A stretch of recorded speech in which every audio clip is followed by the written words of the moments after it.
one-wheel gang takes over National Mall.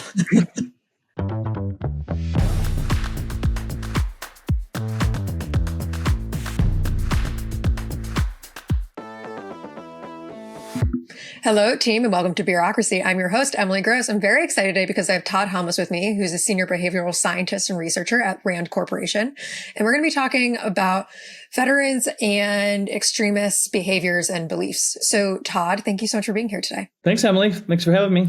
So, the question I always love to ask my guests is, why should we believe what you have to say? I'm a very trustworthy guy. But I'd say beyond that, it's all relevant to the topic, right? And this is a topic that we've at RAND have been studying for the last several years.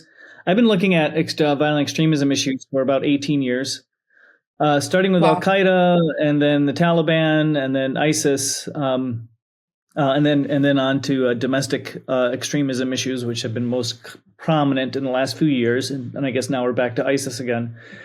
And as well as doing work on veterans. So I do a lot of work with the military, and we've published several reports on veteran extremism. Awesome. I'm very excited to have you. Before we dive in, what are we drinking? Well, I'm in Germany, and so I had to go to the liquor store. I just picked myself up a tall boy of Beck's. Nice. I am drinking a Voodoo Ranger IPA. Just felt like, since we're talking about veterans, Ranger felt right. Yeah, I'm a big fan of Voodoo Ranger, and I think if I were in the U.S., I'd definitely be having an IPA. The problem with Germany, like at the beer store, I can't tell. You don't get IPAs here, I think, like you do in the U.S. Interesting. Or maybe you do, but they're in German, and I don't know what they are. So, but I have no idea. You should just buy all of them and then do a taste test and figure it out. Maybe easier. Yeah, maybe after the podcast. Although during, that'd be fine too. But anyways, cheers. Cheers. So obviously this conversation comes in the wake of a very terrible situation that happened with New Orleans and the terrorist attack, where I think 14 died and I think around 35 were injured, of which he was a former veteran and was inspired by ISIS. And so I want to talk about this and the extremism of outside terrorist organizations. And then we're going to kind of get into as well of what I find really interesting, and I think has been in a kind of a pattern recently of veterans taking their own life in an act of resistance and in some type of statement against the government in one way or another. So I kind of want to talk about these two different things, but let's start with New Orleans and kind of the insight you have into veterans and extremism. Okay. So broadly, so not talking specifically about New Orleans, I guess we can get to the case details a little bit, but we know so University of Maryland START program has been collecting data sets on perpetrators of terrorism attacks for the last, 20, 25 years, 30 years. And they've shown a decent uptick in the number of veterans that have been engaged in these attacks. I think before 2018, about 11% of perpetrators were veterans. Since 2018, or since 2022, it's up to 18%. And veterans occupy about 8% of the American populace. So it's a high percent. It's a small numbers game. There's millions and millions of veterans. There's only hundreds of these perpetrators that we're talking about. 721, I think, total veterans, numbers of veterans total. So small changes can make a big difference. But we know that the numbers have been increasing lately. There's theories as to why that's the case. One is that we think veterans might be at risk of radicalization because just the challenges they might face when they return from active duty status or leave active duty status. You live as an active duty soldier, you live in a very structured environment, working closely with teammates and units, high unit cohesion. You live with families on base or families off base, so everyone's together, and you're under the Uniform Code of Military Justice, which is a bit of a strict adherence kind of thing. But when you leave the military, you leave a lot of that, and people suffer from isolation and loneliness. Sometimes they'll struggle with finances because they have to get a whole new career. So that's one theory as to why they might be at risk. But we know that extremist groups are actively seeking to recruit veterans. A number of different extremist organizations have been on the record of touting their veteran numbers. Veterans are good for extremist organizations. They provide them sort of an imprimatur of legitimacy by having them on board.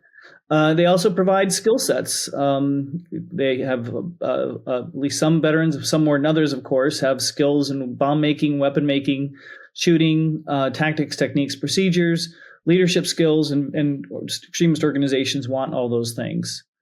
And also veterans are, I don't call them militant per se, but they're doers. I like to say they're doers.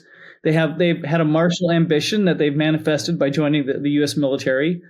So maybe it's not a shock that those who do develop extremist attitudes, have some of those martial ambitions continuing in that regard. So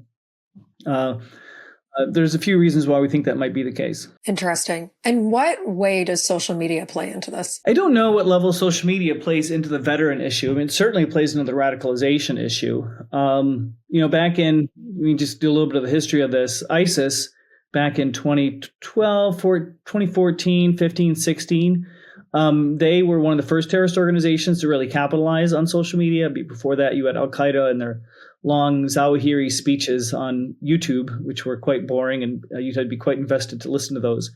But ISIS upped their social media game, and they ended up getting kicked off of Twitter, but by and large, it's a bit of a cat and mouse game for extremist organizations on social media. You can find ISIS videos on YouTube fairly easily.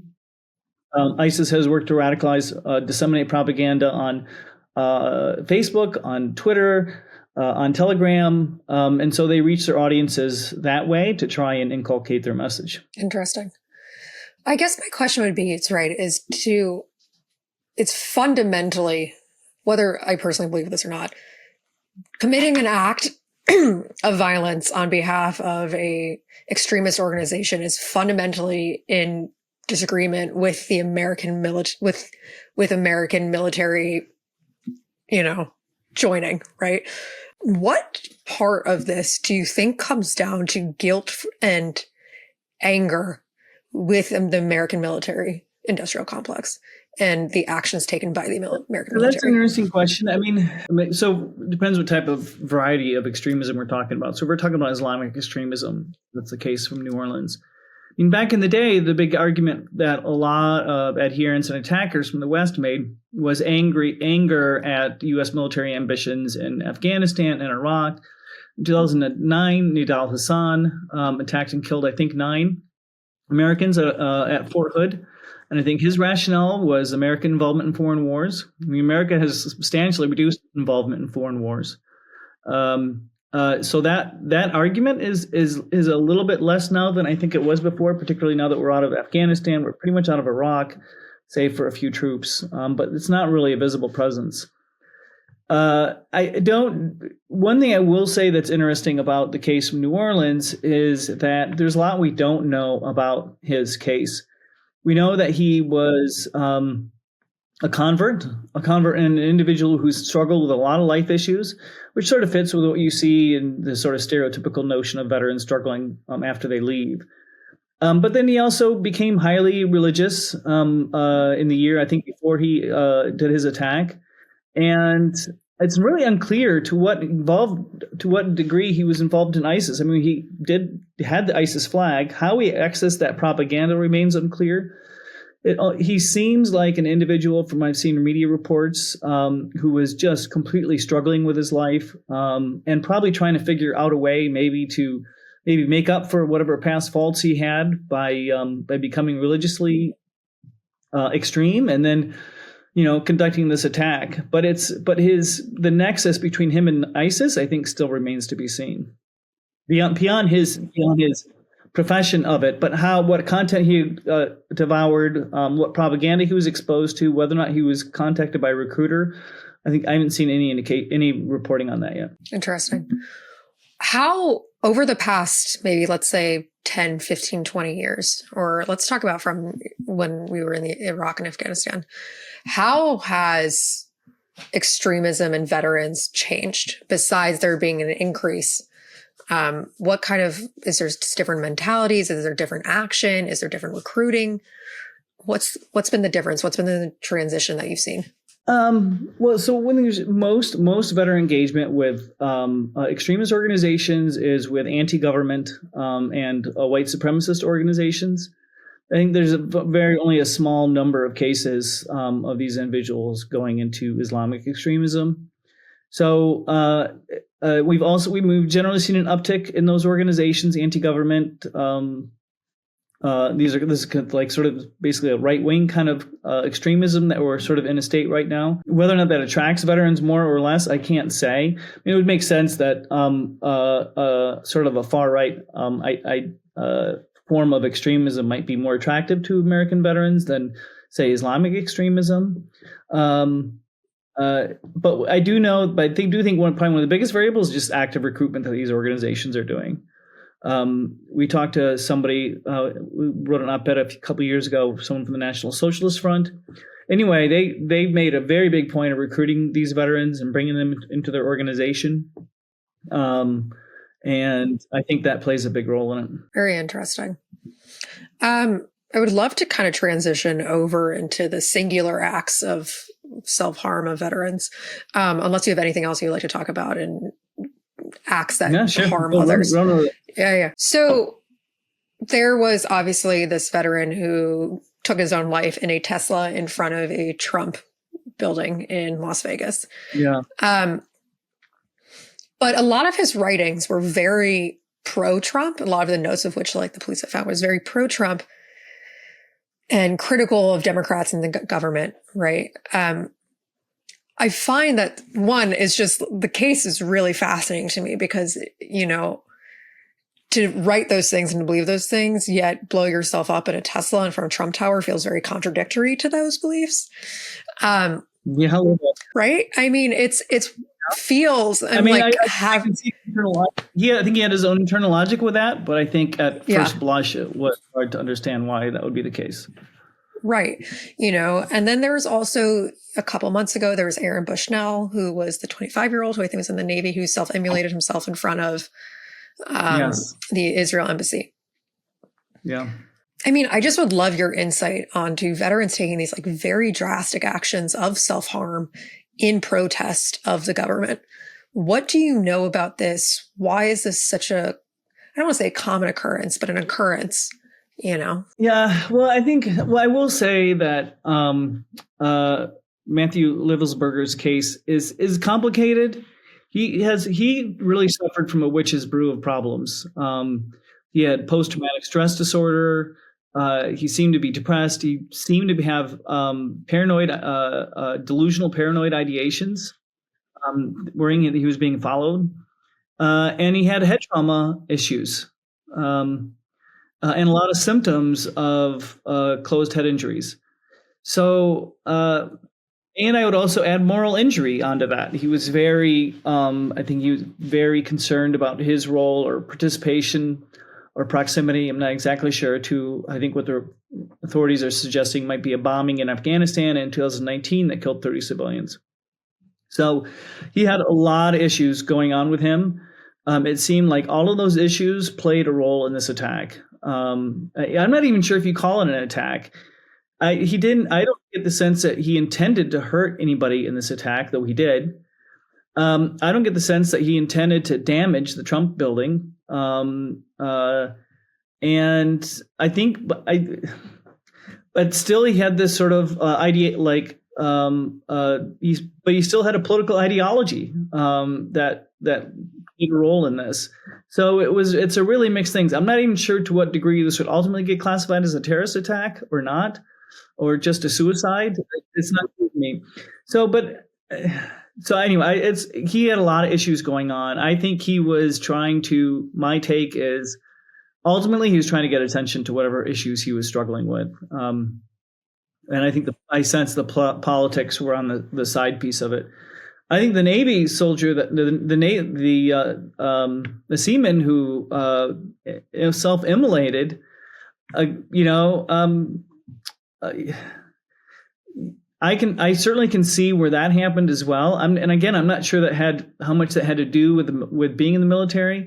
I mean, if you can imagine, there are people who are watching a lot of content from Gaza, and Israel, however justified their campaign is, to root out Hamas, they're killing a lot of civilians in the process.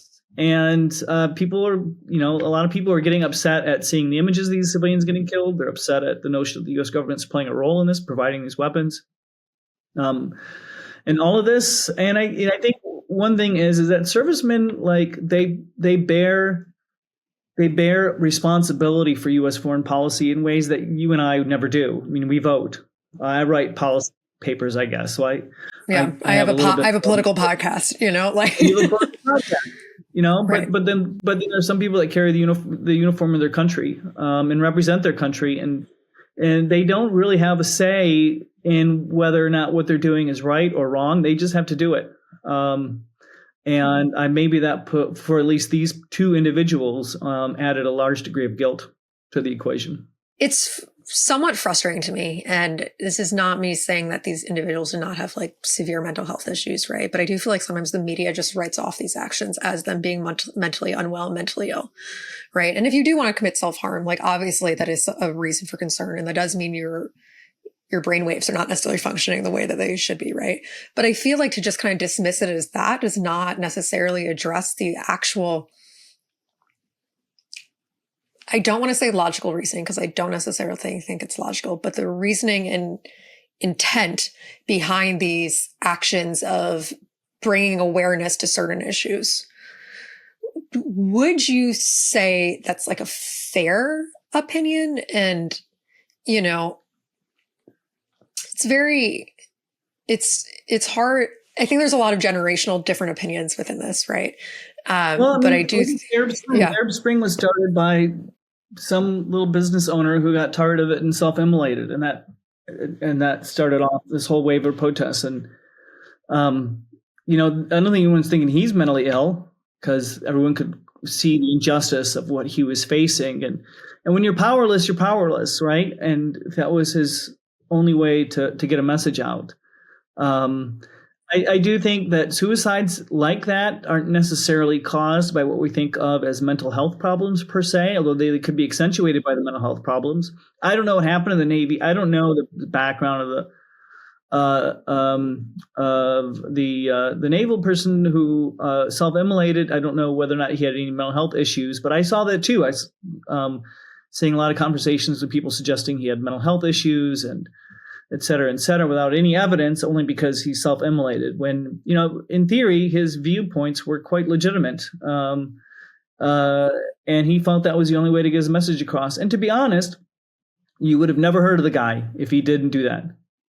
You would have never heard of his opinions if he didn't do that. You would have never heard of Matthew Leibesberger if he didn't do what he did. And we're having conversations right now on these issues, particularly regarding to mental health issues, TBI in the military. I mean, we're having these conversations now because he did that. It's tragic. Just extremely, extremely tragic. It's tragic that people they feel compelled to do this to get their message out, that there's not a proper vehicle for them to be heard. People can feel heard without doing something so drastic and harmful. Like it or not, it's a vehicle to get heard. And like what he said, it's a wake-up call. I guess my next question would be what part of the American military is to blame for these actions? Let me think. Not to be leading or anything, and please push back if you feel. But it's hard to say. I think it's just not these two. You have to look at much bigger issues. The high rate of suicide in the U.S. military. I think if you want to just take that as an issue, who's to blame for that? I mean, everybody's to blame for that. There's op-tempo is to blame for it. Commanders having to meet their quotas for operations and getting people out there might be, are in some cases, according to reporting by the New York Times, pushing guys who should be staying at home and getting treatment into operational situations. There's a culture in the U.S. military that plays a role in this. I think Leibesberger knew he had a problem. I think he was getting treatment by what I read. But at the same time, there's a lot of folks who don't want to get treatment because getting treatment is seen as a non-machismo kind of thing in a machismo world. And then access to quality care, I think, is also an issue. So, on that issue alone, there's a lot of issues to blame. I think on the extremism front, I don't think the military is necessary to blame for veteran extremism. I mean, most of these guys committing attacks as veterans or being involved in attacks, they're doing so years out of service. Most of these people are 5, 10, 15 years out of service. Very few are just leaving the service and doing this. And in the vast majority of those cases, I'm almost certain that the extremism ideology that took root and led them to do that probably came as part of when they were veterans, not in the military. So I don't necessarily see the military as hugely to blame. I think there's a lot of things the military could do to address extremism within its ranks, but there's a lot that they're not responsible for. So, the military has stepped back. The Department of Defense has stepped back for a variety of reasons, from implementing a full force extremism policy, some for very good reasons. After January 6, 2021, Secretary Austin implemented several measures which were pretty decent initial first steps, making sure that we're asking prospective recruits if they've been involved in these organizations, checking out tattoos, checking social media histories, just trying to limit the degree to which some of these people can get into the military. I know that on the way out of the military, people are getting warned that they're going to be targeted by extremist organizations. So they are given that warning. There was also a task force that Austin set up to look at this. Their findings were delayed by months and months, but finally when they did come out, they recommended 6 recommendations, but only one was ever recommended. And that recommendation was basically to define for soldiers what is appropriate and not appropriate with respect to engagement with these groups. That feels very bar is low.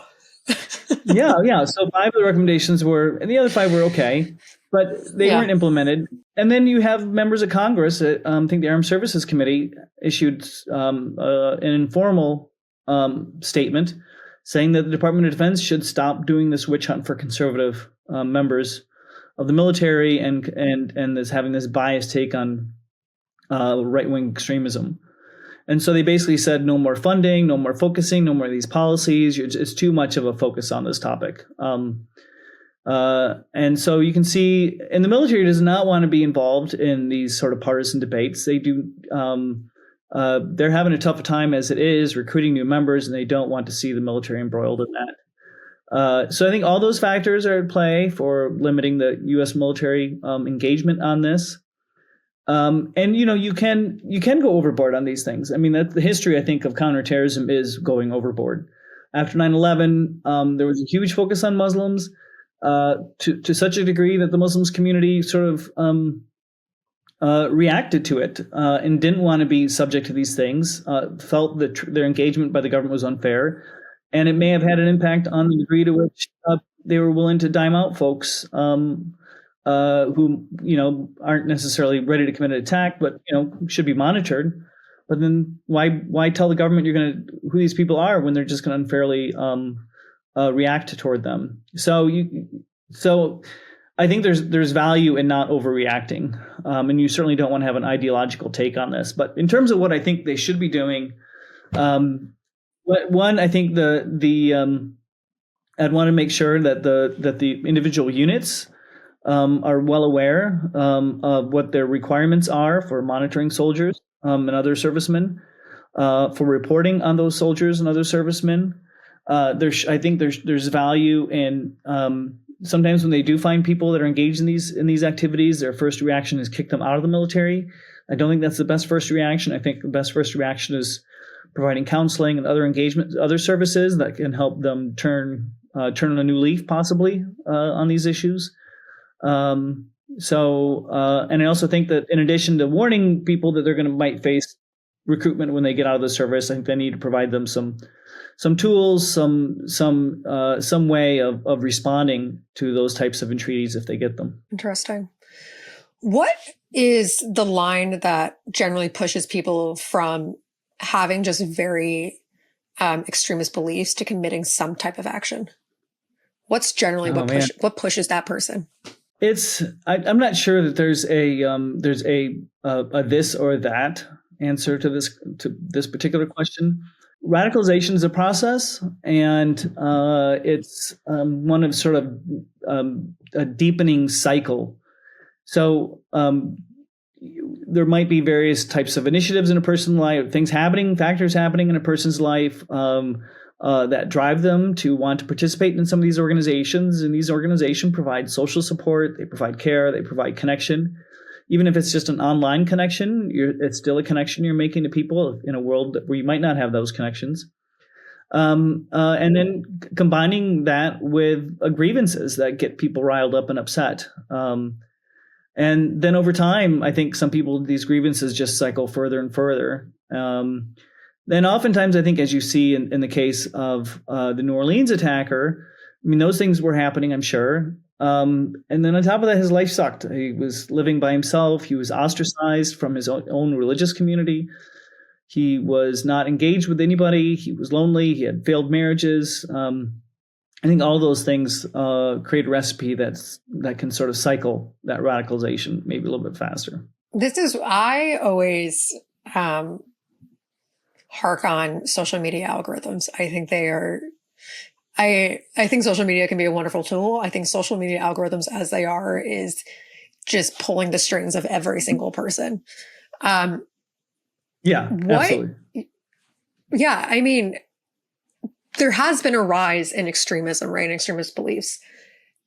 How much do you think is correlated to social media algorithms inhibiting the ability for people to interact on other sides or seeing just different perspectives? Yeah, I mean, we know that the social media stuff plays a role. Facebook's own recommender algorithm for a while was recommending people join extremist groups based on their user histories. You know, there's all these factors at play, right? It's number one, it's just a great communication tool by organizations that can't use conventional means of communication. Number two, and it allows them to organizations not only disseminate their content, but then also connect with people. I mean, that's the biggest part of extremism is connection. I mean, I think that's something people don't quite realize as often. Being a member of an extremist group is participation in a group. And people do that for the same reason people participate in all sorts of groups. And when people back in the day when ISIS was on Twitter, anybody you like an ISIS tweet, and now all of a sudden they have you dimed out as potential target audience. And they can funnel you communications and messages and directed comms to cycle that radicalization further. So that works. But then also you have these algorithms at play that feed people what they want, that feed people more and more of what they want. There's been all sorts of studies that show that content either on TikTok or YouTube recommender algorithms cycle more extreme forms of content on almost any topic. I see this. So I see this because I'm in a backpack group. So a few years ago, I got radicalized into backpacks, and I see the. I was in need of a new daily driver, and I just started out by looking online at some stuff, and then I just got deeper and deeper into it. But then finally found a community on Facebook of people that are like obsessed over backpacks. And I joined not thinking anything about it. Like I'll just find my one backpack, and then whatever. All I need is one backpack. But then these people in this group have like 20, 30, 40 backpacks. I mean, they're really extremist. That's crazy. Oh yeah, they have like tons. Like, and it's buy sell. And if like someone will post something like, I don't know, should I get this backpack or not? And everyone's like, yes, get it. So they're like very intense, and they reward intensity. Yeah. They reward purchasing. They you gain your social network by how often you talk about your backpacks. You gain your bona fides by how many backpacks you have and how you talk about them and what you say about them. It's literally the same thing I think you see in an ISIS group, but it's way more harmless. Pro-social. It's harmless. It's a harmless topic, but we're involved in these harmless topics all the time. But the extremist organizations operate in the same framework and in the same way. I think that's a very interesting reminder. And I think like very poignant. Also, have you met up with any of your backpack friends? I have, yes. And yes, exactly. Yes, that's awesome. We do. There's in DC, in all the cities, they all meet. And now, like I got a One Wheel a couple years ago, and the One Wheel community is the exact same. Fascinating. And the One Wheel thing feels more on brand for kind of like a insular group rather than backpacks, but I'm like, I love it for you. It's great. This is an activity. It's an activity, and then you realize there's a community, and then you like join the community, and then you realize I'll meet up, and then after you meet up, you realize there's a Facebook page, and then later on you realize there's a Telegram page that gets like multiple, like 50 messages a day on these people. That's crazy. And it's not just talking about that One Wheels. They're talking about like going to happy hour, going to strip clubs, or doing whatever. And that's wild. like do you guys take your One Wheels to the happy hour? Are you guys like a One Wheel gang? I'm not doing the happy hour yet. Well, yeah, in one case we did. Like New Year's Day, I went with these guys, and we all rode our One Wheel on mall and then to a bar. And it makes, so it's the same thing. It's just you build this community up, but there's, that's a very constructive community, but there are unconstructive communities out there, and but the process is very similar across all of them. But you're right, you eventually meet up at the end of the day with these groups. You eventually meet up with somebody in real life. These sort of social virtual relationships turn real. Yeah, I mean, we're going to see a news story come out in the next couple of months about One Wheel gang takes over National Mall. Right? So I don't know. I'm curious what other things are, but I think if I did sewing, it'd be the same thing. Totally. No, I mean, everyone, you're right. Everyone is looking for community, and sometimes the community is more nefarious than others. But then you get targeted, micro-targeted based on and all that kind of stuff. So anyway. Oh my God. No, I know. Sometimes I do, when the apps are like, can you ask the app not to track you? Which I'm like, first of all, that's bullshit. It's going to track you no matter what. But sometimes I'm like, track me. Send me things you think I may like. Cause I'm like, I can know, and that's how I end up with thousands of dollars worth of unhelpful shit in my apartment, but that's okay. Todd, any last insights or things you would just like to comment on regarding this topic? Oh, I don't know. I don't know if I have what's left on the cutting room floor there. That's so fair. Well, Todd, thank you so much for providing insight and for this conversation. I think provided a lot of context and also just good reminders, about how these things happen. And I'm your host, Emily Gross. We'll be back next week with another episode of Bureaucracy.